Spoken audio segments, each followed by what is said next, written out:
Ladies and gentlemen,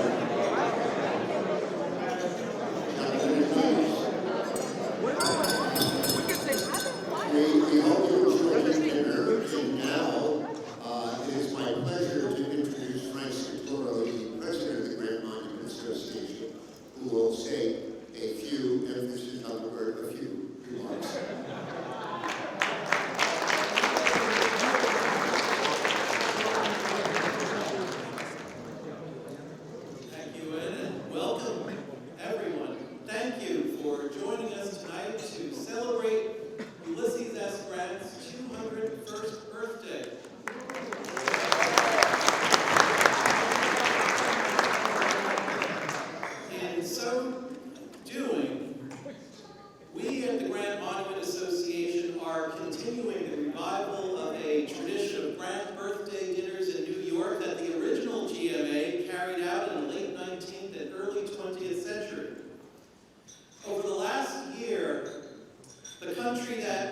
Our country marked the Ulysses S. Grant bicentennial.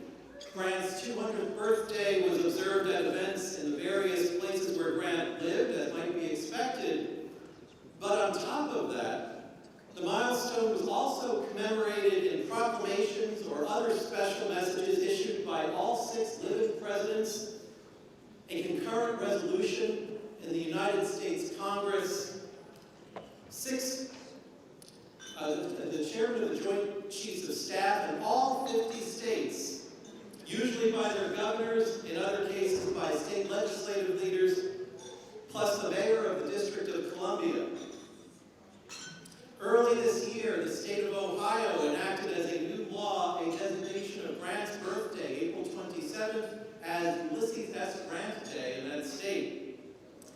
At its most recent board meeting, the GMA resolved to encourage other states to adopt similar measures recognizing Grant's birthday. So let's hope they follow suit.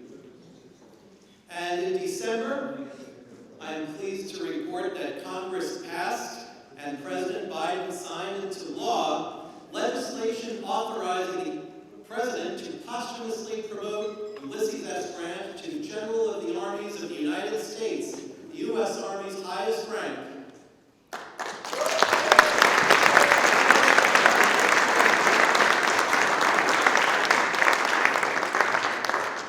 The posthumous honor of that rank was conferred in 1976 upon George Washington during the celebration of the nation's bicentennial.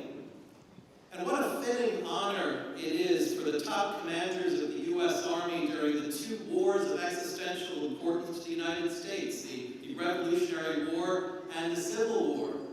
Now, Grant, whose battlefield achievements ensured the survival of our nation amid the greatest threat it had ever faced, is regarded by many military historians as the most capable and accomplished general in American history, besides being one of the great military commanders in world history.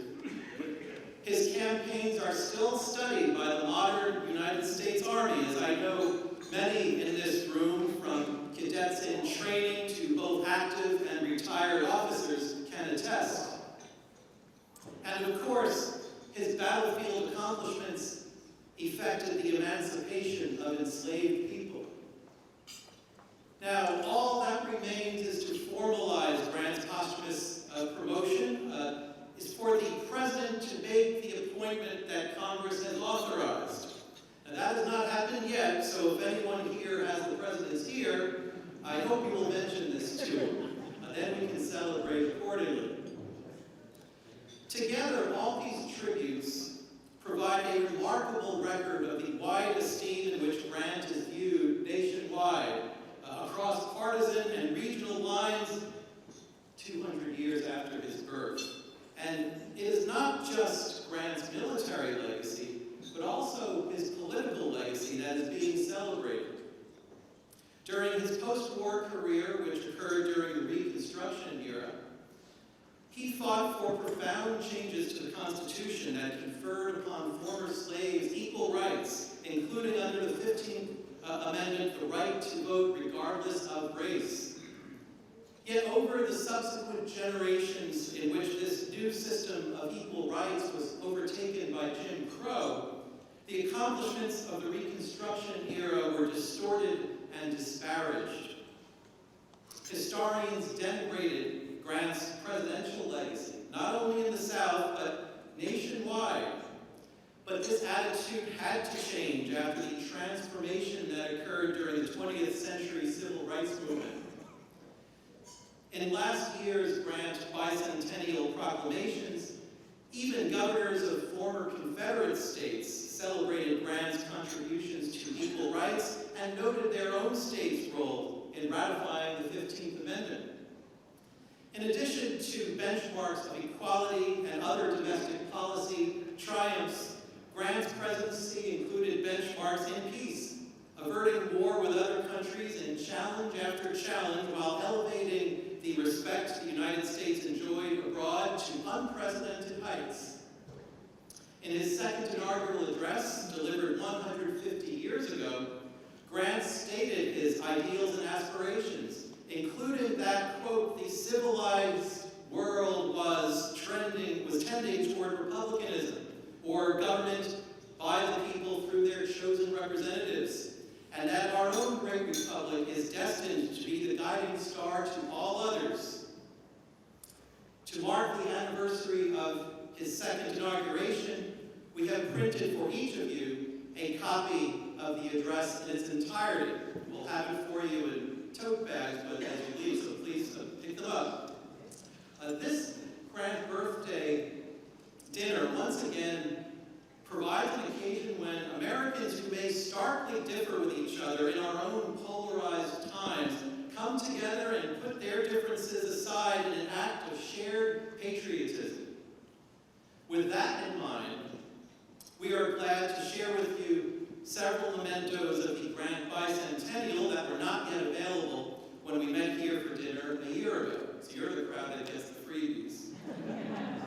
One is a limited edition commemorative coin commissioned by the GMA and was generously produced for us by the Abyss Corporation, which is run by Xavier Sartoris, a Grant descendant. Also, you will each find a copy of Grant at 200, a collection of essays I co-edited with Chris Bukowski, spanning both familiar and unfamiliar topics from Grant's life and his legacy. We are grateful to the Ulysses S. Grant Association for rounding up over a dozen contributors to this undertaking, including Joan Waugh, Ron White, and John Marsalek, all of whom were past speakers at GMA events. I also wrote a couple of essays in the book myself. And we are honored to have with us tonight Jim Bultema, the new president of the Ulysses S. Grant Association, which we sometimes abbreviate as USGA. Now, I know these organization names can get really confusing. The USGA is the group that edited Grant's papers and now operates the Ulysses S. Grant Presidential Library at Mississippi State University. The GMA is based here in New York and focuses on the preservation of Grant's tomb. We also help conduct wreath-laying and other commemorative and educational programs at Grant's final resting place. Your support tonight helps us continue this mission, so thank you. And I hope those of you who can make it will join us this Thursday, April 27th at 11 a.m. for the official Grant birthday ceremony organized by the National Park Service and West Point. The GMA is providing cake and other refreshments.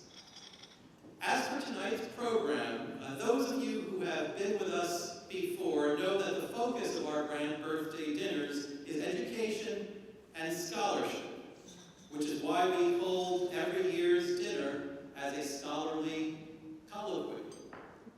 It is also why, thanks to our generous host committee, we are able to host military trainees and other students who are learning the history that will hopefully inspire their own public service, in whatever form that service may take. Now, last year, the GMA inaugurated a 12th grade essay contest in which students were given an opportunity to write about an aspect of Ulysses S. Grant's life and legacy. The winners receive a scholarship prize to put toward their college education. This year, as was the case last year, the students who participated attend the Frederick Douglass Academy in Upper Manhattan. The theme was Grant's second inaugural address. It's my pleasure to recognize this year's winners, so please come up when I call your name, and Kathy Tito, a member of the GMA's board who helped organize the contest, will help present their awards. In third place, Sydney Mason.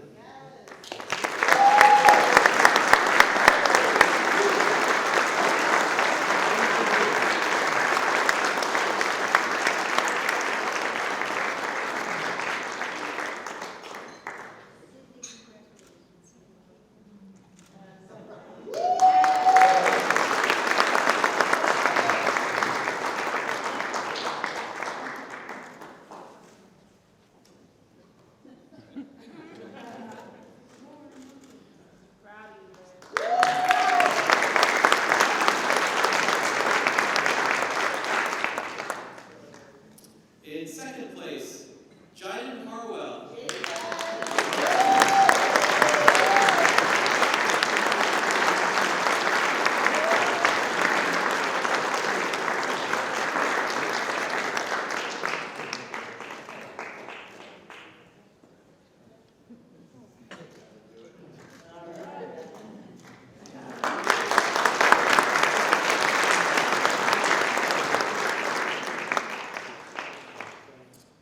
And in first place, Sean Young.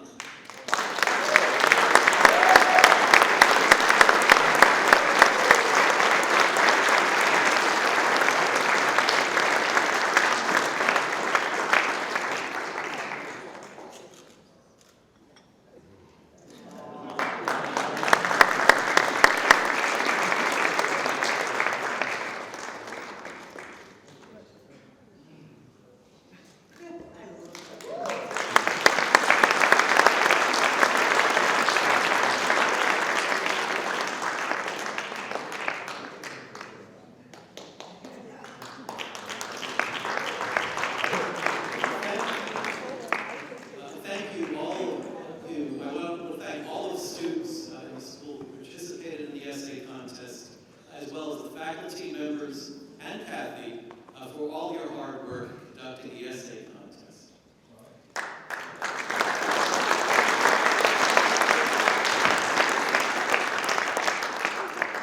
And now for tonight's colloquy.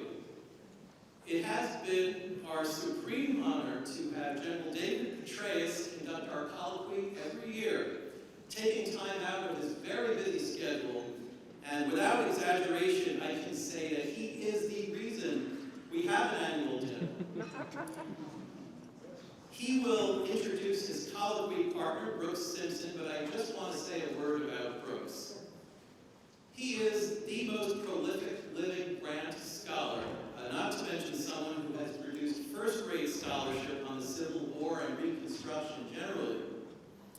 His books and articles, going back more than 30 years, have played a foundational role in so much of the scholarly reassessment of Grant that has taken place since the 1990s. We have, among other titles, on sale outside of the reception area, Brooks's 1991 study of Grant and the Politics of War and Reconstruction, Let Us Have Peace. Those will be available after the program is concluded. So we're really honored to have him as a member of the GMA board, and given his track record of being ahead of the curve, are particularly eager to see his future work. General Petraeus needs no introduction. Many here are aware of his current position as chairman of the KKR Global Institute.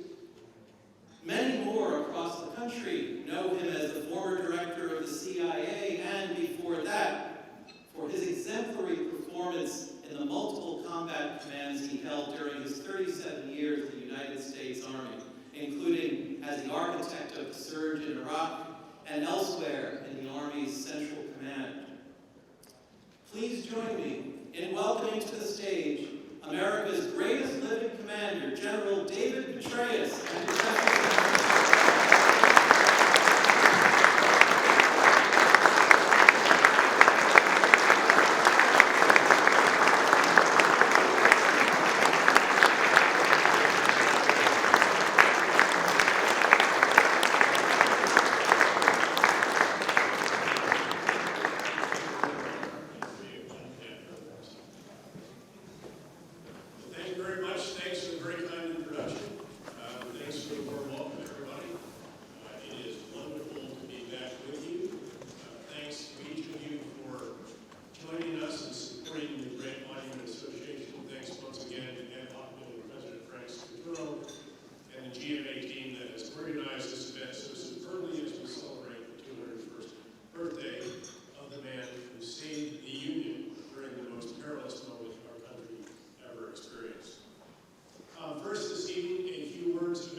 greatest general and one of its greatest presidents.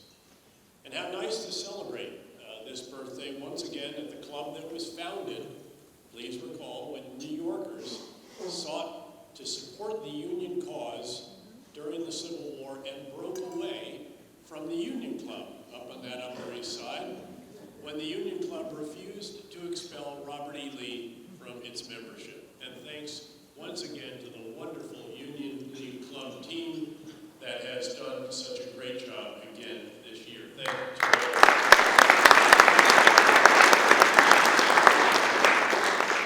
By the way, among the many of the wonderful guests that we have here tonight is the one that I think can put us over the top on getting Grant finally promoted to General of the Armies. And of course I speak about Peggy Noonan, the lyricist with words, Reagan speechwriter, the architect of the speech that celebrated the shining city on a hill, the boys of Pluntahawk, and many others. And we are counting on you, Peggy, to write a column in the Wall Street Journal in one of the weeks ahead that is so inspirational and undeniably requires the president to take this appropriate action.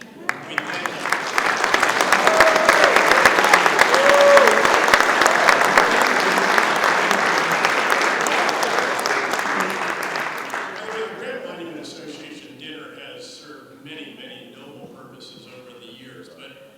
Until tonight, I never knew that it was as good as Tinder. Think about that. Many of you need help with that. I don't swipe right or left or anything like that, but I know about it. It's a dating service for those of you that don't know. And it turns out my seatmates tonight, a young West Point cadet who was here last year and is back again this year, because the very attractive NYU student sitting to his left is here every year, and so this is now a great tradition that we celebrate as well.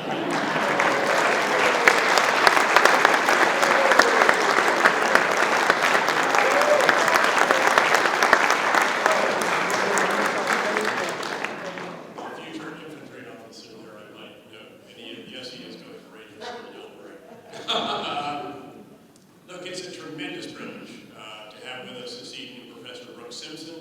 As was noted, he is one of the greatest living historians on the Civil War and on Ulysses S. Grant. He is, of course, the author and editor of more than 15 books on the Civil War, including, as you heard, Let Us Have Peace, and also Ulysses S. Grant, Triumph Over Adversity, 1822 to 1865, obviously taking him through the end of the Civil War. He has, over 3 decades, been a professor of history at Arizona State University, one of the 10 largest universities in America, and one often noted, especially by its president, I know him very well, often noted as the most innovative university in the United States. So, Professor, let's begin with a pretty simple question, asking how it is that you came to make study, writing, and teaching about the Civil War your life's work. Well, thank you, David. Good evening, everyone. I can say that my interest in the American Civil War began when I was but a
battlefields while my sister groaned that we were not going to Disney World at that time.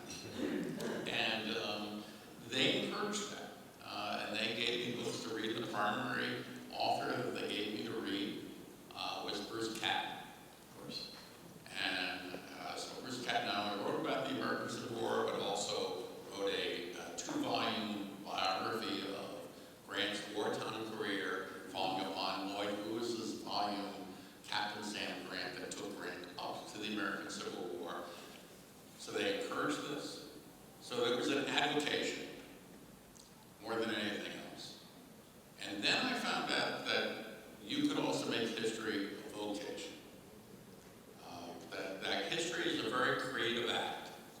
It's not just names and dates. It's fashioning a narrative of the past that is true to the past, but also speaks to the present. And I learned that at Phillips Exeter Academy, when in fact I had a run-in with my teacher, Everett Arthur Gilchrist, over whether Grant's terms at Appomattox were in fact legitimate. I wrote a long-term paper writing about Grant's terms, now Lincoln approved of them, and the like. And at that point I began to realize that I could craft a narrative history that people would understand, and that led me down the path that I continue to trot on. Well, we're glad that you did, and I'll just note this audience has heard me recall that during the really early tough days of the surge in Iraq, I was reading Red Takes Command, classic work by Bruce Catton. Usually 2 or 3 pages a night before it would fall out of your hand, but I found it incredibly inspirational, as any students, I think, serious students in Grant have. But that leads to the next question. When you began your academic career, around that time, Grant's reputation had been seriously damaged by Southern historians, by sympathizers promoting the lost cause idea, elevating Robert E. Lee to sainthood, and ensuring that U.S. Army bases were named for failed Confederate leaders who had led their forces against the U.S. Army. Think about that. This was not apparent to me, actually, when I was studying, when I was wearing dress gray, as the cadets are here with us from 1970 to 1974, when at West Point there was Lee Gate, Lee Housing Area, Lee Barracks, Lee Auditorium, and some other odds and sods, and a huge portrait of Lee in the library on the other wall from the portrait that had Grant.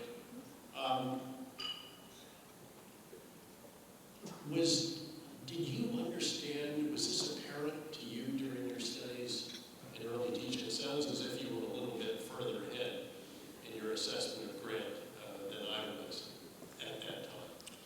Well, I went to graduate school. First of all, as an undergraduate school, I went to the University of Virginia,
I was surrounded by grants all over the place and grant scholars and grant critics.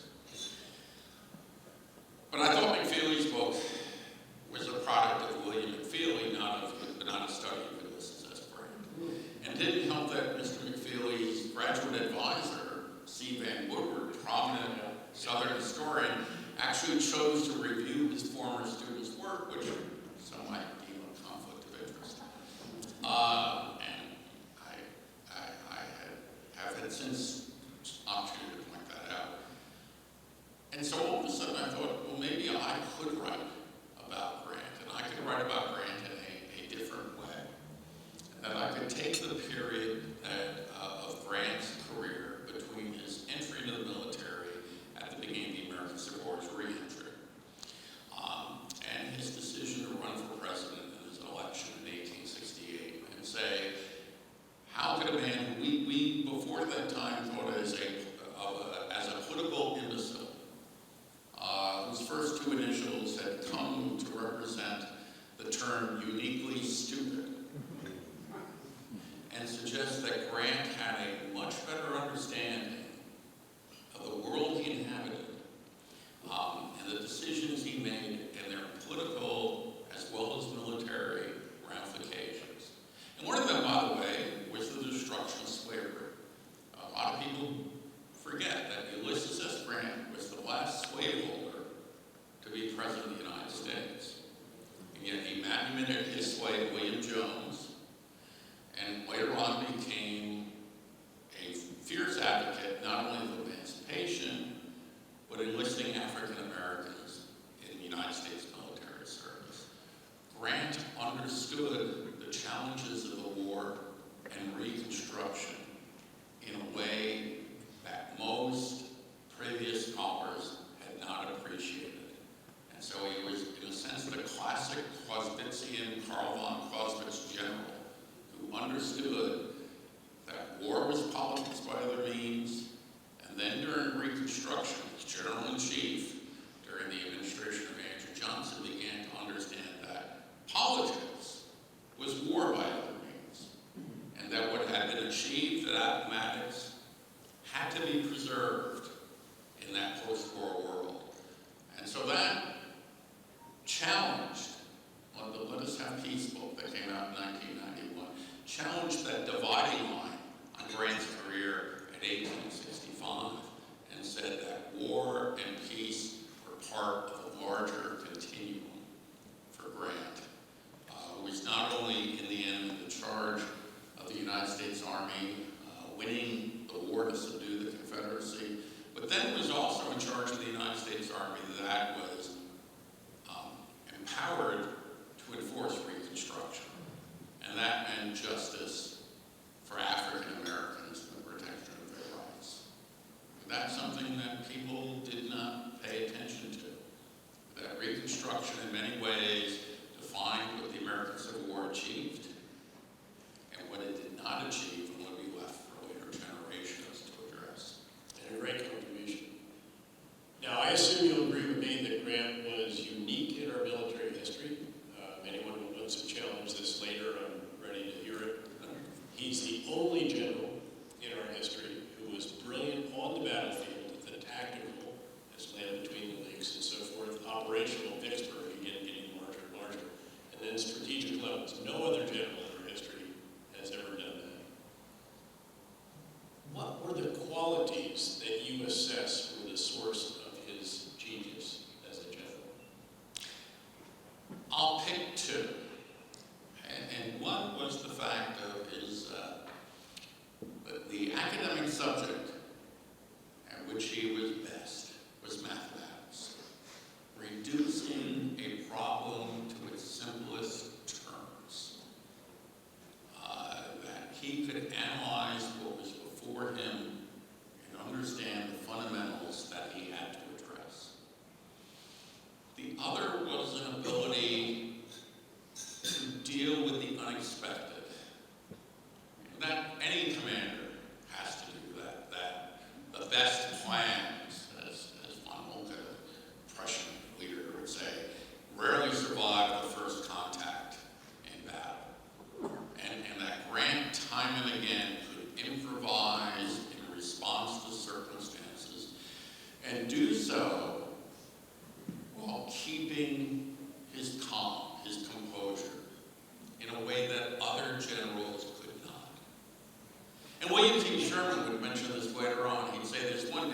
I'm smarter than Grant. I'm more educated than Grant. Sherman was not a modest man. But there's one thing about him that I envy, and that is he doesn't care what the enemy does out of his sight while it scares me, to no end. It was that equanimity, that willingness to take the situation before him and respond to it in a calm and measured way. And I think the best account of this is given by Horace Porter, a member of this club, by the way, during the second day of the Battle of the Wilderness, in which the Confederates attacked on the evening of the second day, certainly make headway against the United States right flank, and officers are panicking. Oh, I know what Robert E. Lee does, because Robert E. Lee was inside the head of the Army of the Potomac. He lived there rent-free for the first several years of the war. And Grant, who had been actually a bit anxious, we hear about him smoking his cigars and whittling sticks, but actually that's somebody who's working off anxiety. He wasn't worried about Lee. He was worried about the Army of the Potomac and how they would fight. He finally said, that's it. I'm sick and tired of hearing about what Lee is going to do. Some of you think he's going to turn a double somersault, land in our flanks and our rear at the same time, which, by the way, is a really good description of Battle of Chancellorsville. Go back to your command and think about what we're going to do, not what Lee's going to do. And that changed everything. It's one of the few times Grant lost his temper on the battlefield, because he had enough. But it wasn't Lee he was afraid of. It was whether the Army of the Potomac would respond to his touch the way the armies he had commanded in the West had responded to his ability. That's a wonderful answer. And of course, then, very close to that, that sheer, indomitable will. After the first day of Shiloh, bloody Shiloh, when Sherman, again, that basket of nerves comes out and says, well, Grant, we had the devil's own day today. And Grant said, yeah, we'll think of tomorrow. And he did. But how was it, given all these extraordinary qualities? Nonetheless, he failed at every single thing he did, between resigning his commission as a captain on the West Coast, where he was lonely for Julia, and returning to uniform at the outset of the Civil War. Well, first of all, I don't know how many of you have ever lived with your father or mother-in-law. Because that's where Grant had to live for several years in St. Louis. Struggled as a farmer, had to deal with the Depression of 1857. Also had poor health, trying to please his wife, who had great expectations for him, 4 children, a critical father-in-law. Many of us have already been there, or at least we have empathy for someone who is. Grant struggled, there's no doubt about that. He was an awful slave owner, according to the people around him, because he treated the people who worked for him as human beings. Worked alongside. And so he did, in part because Grant was a trusting person who thought that people could be trusted because he could be trusted. He didn't always see the dark side of humanity. So he struggled. His father finally gave him the job, somewhat begrudgingly, at the general store in Galena, Illinois. Everyone understood that Grant didn't have a great mind for business, something he demonstrated through much of his life. But they also saw something in him that when news of Fort Sumter came to Illinois in 1861, people began to think, maybe this guy. And a lot of military officers had resigned their commissions in the 1850s. George McClellan had become a railroad company president. William T. Sherman, the last job William T. Sherman had before he became a United States colonel again, was superintendent of what is now Louisiana State University. So you could probably write the history of LSU from Sherman to Shaq, in honor of Shaquille O'Neal. And they've only recently put a painting of Sherman up as actually the institution's first president. A lot of people left the military and found it satisfying. And then the American Civil War gave them another chance to practice their trade. And Grant found challenge in being a military leader. And it tested him in ways that it didn't, that civilian life didn't test him. Best example is the first time he's leading. Grant had participated in military battles before during the Mexican-American War. And very rapidly, courageous under fire, innovative, a model junior officer in many regards. The first time he's commanding soldiers in danger is in a place called, a place in Missouri called Florida, believe it or not. He's about to attack an enemy encampment. He says, I was petrified. I didn't know what was going to happen. He's attacking Confederate force under a Colonel Thomas Harris. And then they come to the point where the Confederate encampment is supposed to be. And they find the Confederates have run away. They're not there. The encampment's vacant. Grant says, my heart resumed its place at once. I realized that they were as afraid of me as I was of them. And I never forgot this. So he understood that part of the art of war was getting inside your opponent's head while never losing focus of what you needed to do. And that's something that George McClellan, for example, never learned. It's not even something that William T. Sherman always learned. He was good at head games as well. Grant understood this. They are as afraid of me as I am of them. I took this when I was a hockey player, and I began to understand that despite my size and everything else, it was better for me to hit the other guy first. And then they would hit me back. And that worked. And so Grant made me a better hockey player. Well, let's switch to Sherman for a second. You've written about him as well. He was obviously Grant's most important lieutenant, his most important subordinate commander. An individual who did, as you know, have his own set of demons, benefited enormously from Grant's steady hand in the various battles in the Western theater at various points. And you'll recall his observation that Grant stood by him while he was mad, and he stood by Grant while Grant was drunk. But then Grant selected Sherman to lead the independent campaign from Chattanooga to Atlanta and then on to the sea, during which Sherman won the battles that very likely ensured that Lincoln would prevail over McClellan in November 1864, noting that, of course, McClellan had failed twice at the helm of the Army of the Potomac and might have sued for peace with the Confederacy. We would not have had the Union that we have now. And Sherman did brilliantly, without Grant's arm right around his shoulder all the time. What had transpired to enable Sherman to do so well? I think by 1864, Sherman had the confidence that he lacked in 1861. He didn't trust the new president in 1861, Abraham Lincoln. He met in 1861. Grant and Lincoln would not meet until 1864. But that Sherman was always worried about what people thought of him.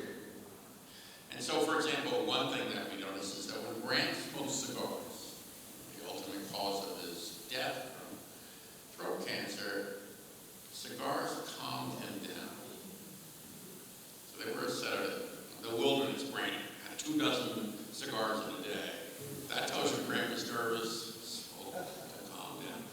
Sherman smoked cigars like he was a house of fire. One after another, and he just kept on puffing away. He was an anxious individual more than anything else. And he was not, unlike Grant, he was not actually a very good battlefield commander. skilled tactically. It was okay operationally, but strategically, Sherman knew what to do, and he knew that Grant had his back. And when Grant becomes commander, the General Chief of the United States Army, in 1864, Sherman and he exchanged letters.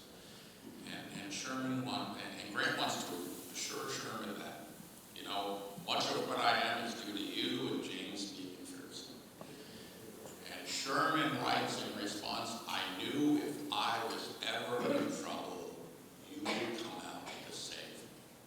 That you have a savior's faith in success. And Sherman had never experienced that sort of certainty of backing Sherman up before. And so Sherman all of a sudden discovered himself in a way he probably never would have had he not had Grant or someone like Grant in his life. So all of a sudden, Sherman understands what to do, and he knows that when he doesn't, he'll get Grant's unwavering support. And that gave Sherman the confidence to act as he did in that critical campaign in Georgia that ended in the capture of Atlanta. You've written about the post-Civil War period and Reconstruction. You mentioned that already. And I think the audience would enjoy hearing a bit more about your assessment of Grant's role while still in uniform. You touched on some of that, but then also as president, because it was quite a dramatic exercise of leadership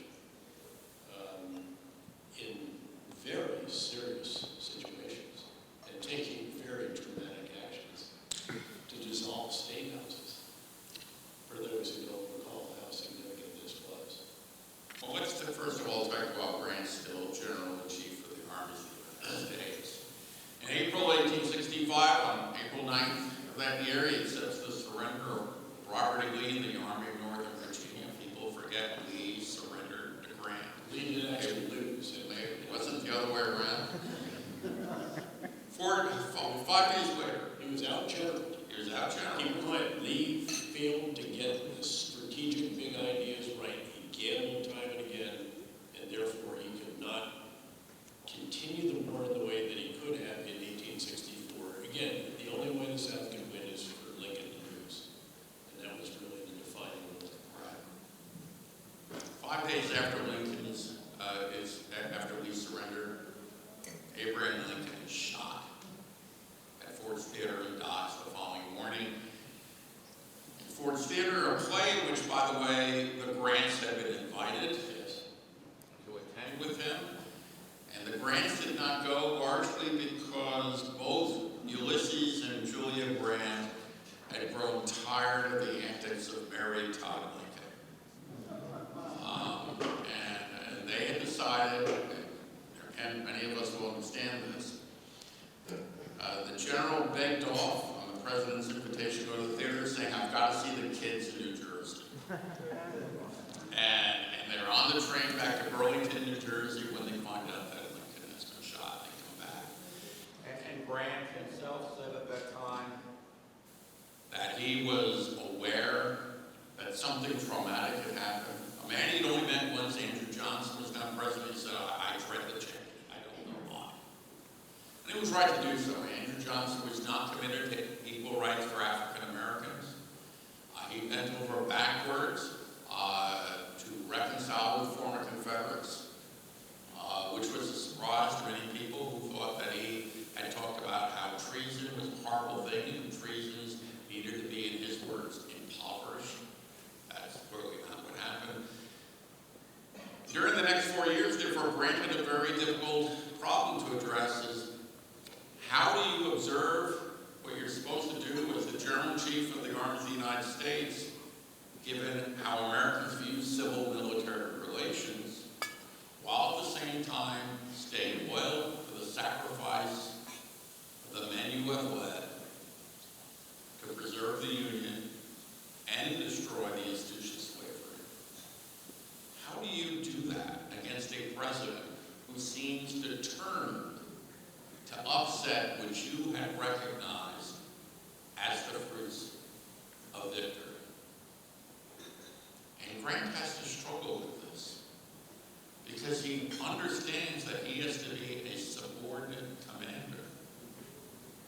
he finds himself drawn into politics, and he accepts that responsibility, helping Republicans frame Reconstruction legislation, doing what he can to protect African Americans from terrorist violence.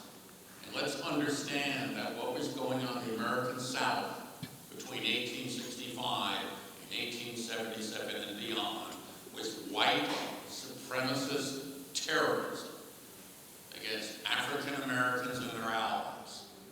And Grant stood committed to challenge this, to prevent this, against a president who was not interested in doing those things.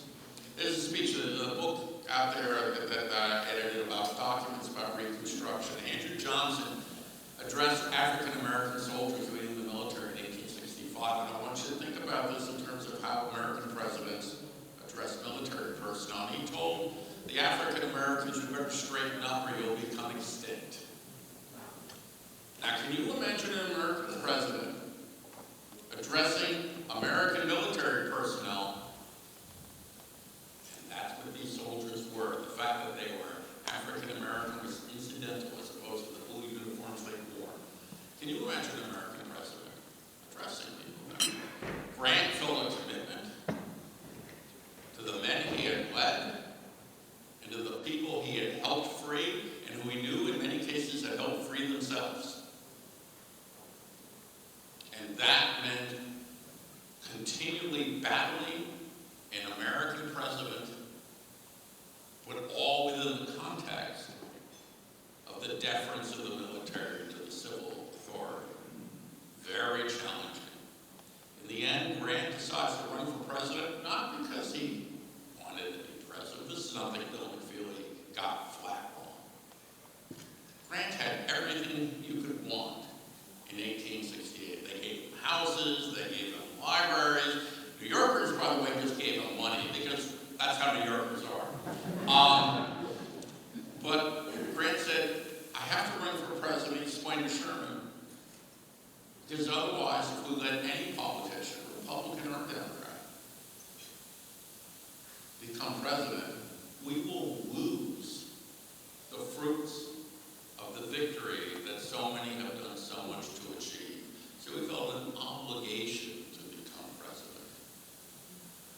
And again, very narrow election in 1868 against Horatio Seymour, former governor of New York. If only white people had been allowed to vote in 1868, Grant would have won in the Electoral College. We now know something about the Electoral College we may have forgotten 25 years ago. But a majority of white people in the United States voted for Horatio Seymour, who addressed a mob of white supremacists in New York City in 1863, protesting the draft as my friends. Grant won the popular vote because for the first time in American history, hundreds of thousands of African Americans participated as citizens voting for their choice, who happened to be the man who saved the Union. Let me ask one more question. I want to get the audience ready, but I actually should tell the luckiest guy here tonight who's back for a second year, you're going to get the first question, just so you get ready.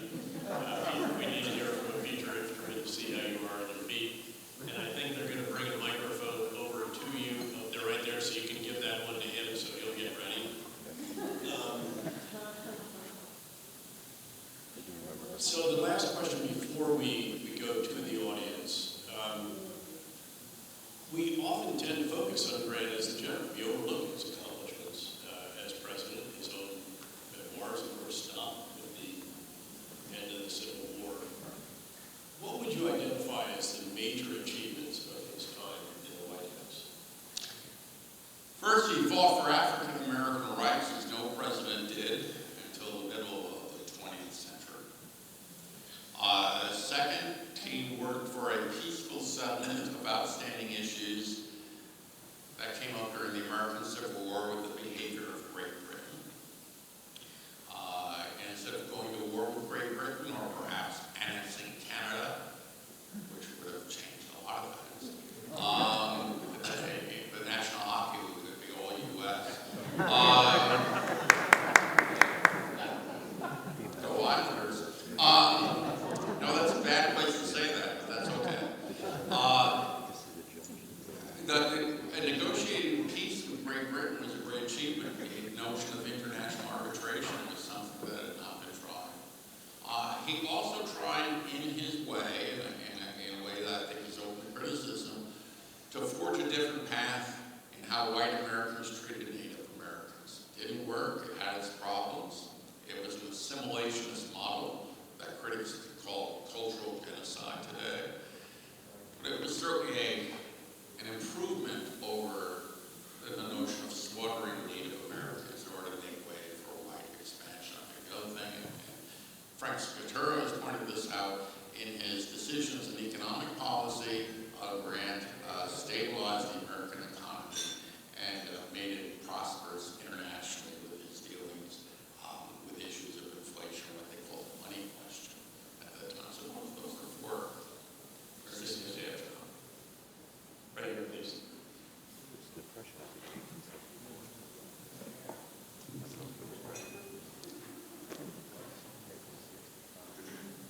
Sir, thank you very much for joining us tonight. So you mentioned briefly about how General Grant had sort of an antagonistic relationship with Andrew Johnson, but I was wondering if you could speak to his role as supporting commander to Abraham Lincoln, and perhaps to what extent his actions in office and sort of the things he did following Lincoln's death fell in line with perhaps Lincoln's vision for the nation after the war and sort of carrying out that legacy. Great question. Well, what's interesting first about the Grant-Lincoln relationship is that Lincoln really wasn't sold on Grant until Vicksburg. I mean, this notion of the two were common allies joined at the head. But Lincoln actually had reservations about Grant up until Vicksburg. He said then, Grant takes Vicksburg, well, I'm his man, he's my man for the rest of the war. So that relationship takes a while to evolve. That's all the way until 1963, of course, July 4th. That's right. I think in part that relationship was that the two men began to understand what each man required.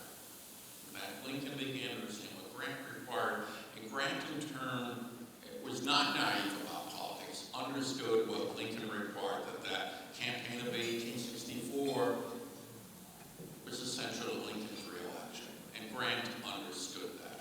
And in turn, Lincoln's reelection was the best path towards United States victory in subduing the Confederate insurrection. Afterwards, I think Grant began to think that he was trying to carry out Lincoln's vision as he interpreted it, which was not just about sectional reconciliation, but also justice for African Americans. That's how Grant would interpret it. One of the favorite parlor games people have is what if Lincoln had lived? And I'm going to argue that whatever answer you give to that question tells me much more about you than about Abraham Lincoln. Because Abraham Lincoln himself, on the day he was shot, said, I don't know what we're going to do next. Situation has changed. Lee has surrendered. We're transitioning to a post-war period. I'm open to suggestions. And Lincoln was always one of these people, very practical, open to suggestions before he made up his own mind. But I do think that Grant thought that his presidency, in that sense, was an effort, not always successful, to secure in peace the fruits of victory won under Lincoln and Grant through Appomattox. And that when things did not turn out as Grant had, this would go to one of Grant's failures, Reconstruction isn't what Grant wanted it to be. But that he understood that Lincoln's vision had changed during that time. And he was charged, he was entrusted with trying to carry that out as best he understood. So we are very fortunate to have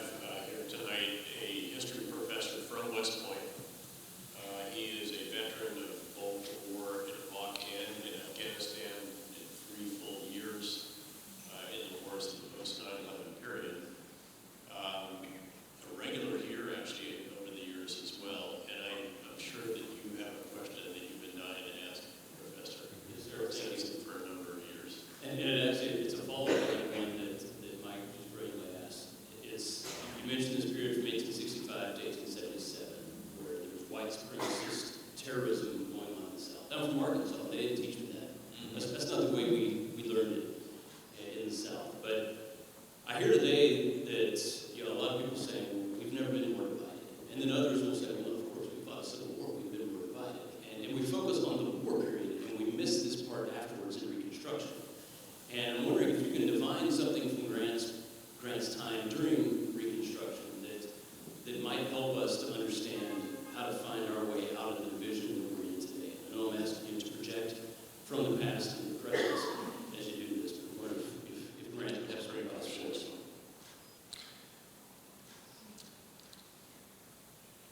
I think one way to look at this is that white Southerners during Reconstruction were much more united on securing white supremacy and restoring it than they had been committed to Confederate independence during that conflict.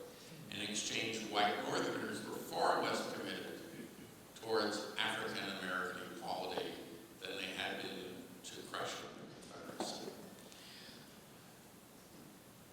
Grant could not understand how people could not see beyond narrow partisan preferences. And in 1876, the presidential election, Grant said that what I want is a secure outcome that everyone can accept, regardless of which candidate wins, even as the actions he took clearly favored Republican candidate Rutherford B. Hayes, in part because when people talk about the election of 1876 and they talk about how Democratic candidate, New Yorker Samuel J. Tilden, got a majority of the vote, that's in part because part of the vote had been suppressed. We talk about voter suppression. Voter suppression was a real thing during Reconstruction. And most of the voters who were suppressed were African Americans. And sometimes they weren't suppressed. Sometimes they were murdered. Colfax, Louisiana, April 1873. Over 100 African Americans slaughtered in cold blood. But Grant protested. He said, how can we in this boasted land of civilization and Christianity, a message to Congress, January 1875, how can we do this? How can we accept that these Colfax miscreants go unwhipped of justice? So Grant could not understand, this may be part of his naivete, how people could not see beyond their narrow partisan interests to the greater national good, and that Americans, especially white Americans, need to live up to the principles that they claimed they espoused when it came to treating their fellow Americans who just happened to be African Americans. He couldn't understand that. And by the end of his career, he said, this would be solved someday, but I don't know how. So I think there was a sense of futility and frustration with not only political divisiveness, but with white racism. That he saw it as enduring, but nonsensical. Can we go over there in the court, please, if it's possible? Please. Possible. Speaker Representative, Civil War Roundtable, New York, Wall Street Society. Sorry, present-day question, and perhaps it's been asked before. Why did it take so long to get a U.S. French monument at West Point? Actually, Frank Scaturo could answer that. Because he was one of the driving forces who actually helped bring that about, as he has been with so many other actions, including the latest signature of the president and after action by the Congress. Frank, do you want to actually explain briefly how you brought that about, and then we'll make that the final word. If somebody can grab him, give him a microphone. What was the question? It was about why it took so long to get a monument to Grant at West Point. I think the delay in getting Grant a monument at West Point relates to the really peculiar myth of the lost cause, the effect that it had on the monumentalization of the war, figures who were celebrated, figures who were given statues, were given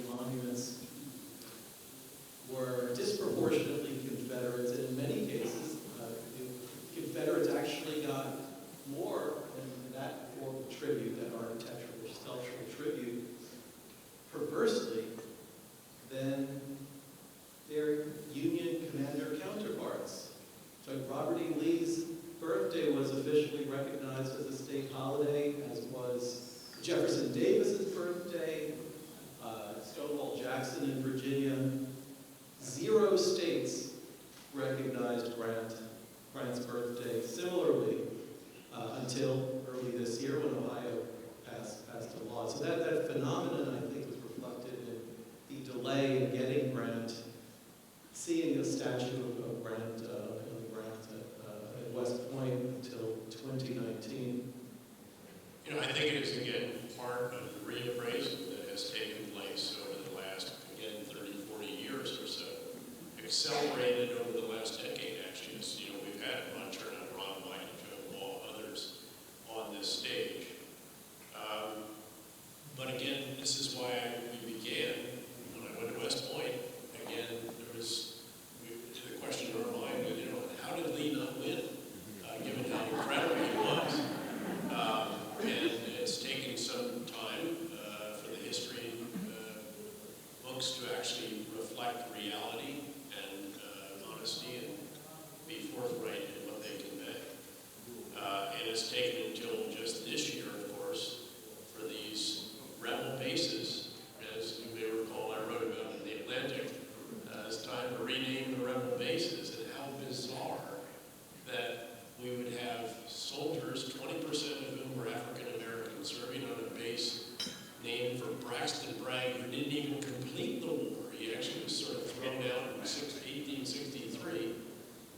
He was so argumentative, and yet his name is on the base that was the biggest in the entire U.S. Army, the home of Airborne and Special Operations Forces. So again, this has been a very long process, but it has now continues. It's not culminated, it continues with, again, that monument back then, and then most recently, of course, the General of the Army's rank. But there will be more as well. Let me bring this to a close, if I could, Brooks, and just ask, again, what Grant might offer today if he were brought back and understood the challenges of hyper-partisanship that we see in Washington and throughout much of our country and so forth. What might he, in his unique way, offer to the country? I think, to use a baseball term, Grant would have told Americans to keep their eye on the ball.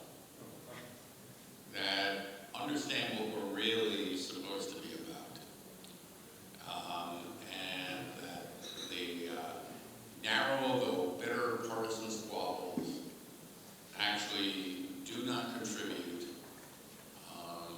to forwarding the nation's needs, wants, desires, or principles. That he would have wanted people to remember what they basically have in common and what they believe together rather than what divides them. And he could do this with former Confederates like James Longstreet, who was a family friend before the war. So I think Grant would say, why are we who we are, and can we not focus on those qualities, those principles, and those values? Well, look, that's a wonderful way to end. I hope that you all now have enjoyed this as much as I have and understand why Ed and Frank and I have been working for so many years to get Professor Brooks Simpson on the stage before this wonderful gathering. Thank you so much.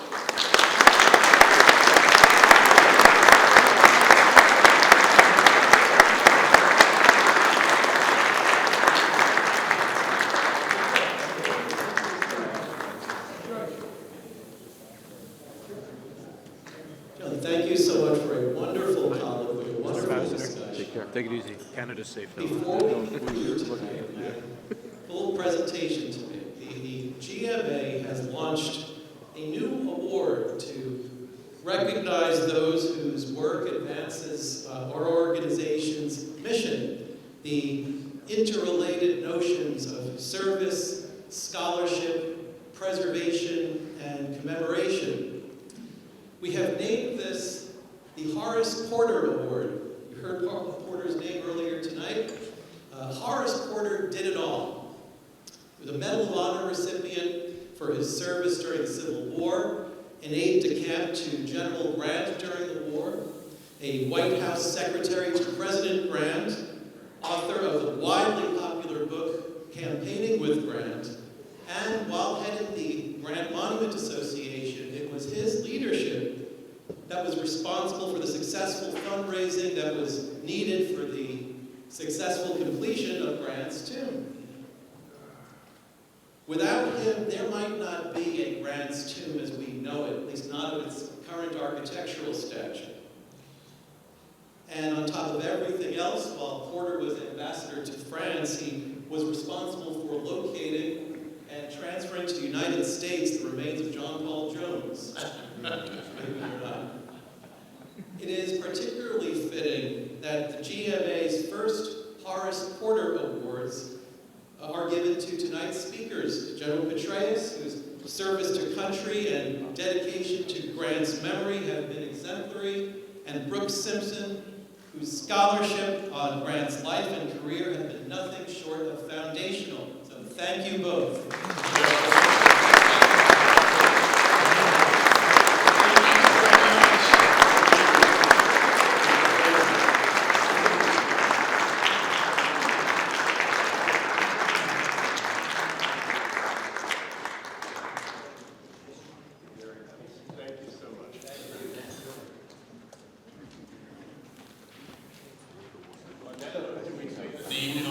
Yes. So a quick reminder, Brooks's books are on sale in the reception area, so please on your way out, purchase a copy. Brooks will be glad to sign them. And with that, thank you all so